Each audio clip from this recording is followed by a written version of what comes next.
Cancer cancer cancer এই cancer রোগটা কিন্তু খুব ভয়ানক রোগ বা মারাত্মক রোগ, যেটা মৃত্যু অবধি পর্যন্ত কিন্তু মানুষকে নিয়ে যায়। এই ক্যান্সার রোগ থেকে মানুষ কিন্তু কিছুদিন আগে হলেও কিন্তু বাঁচতে পেত না।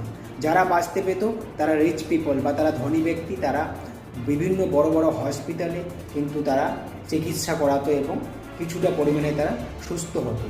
তো আমি তাদেরকে বলতে চাই যে ক্যান্সার রোগের ওষুধ mRNA ভ্যাকসিন রাশিয়া সরকার বা রাশিয়ার রেডিওলজি রিসার্চ সেন্টারে কিন্তু অলরেডি আবিষ্কার হয়ে গেছে বা তৈরি হয়ে গেছে। তো ভয়ের আর কোনো বিষয় নেই।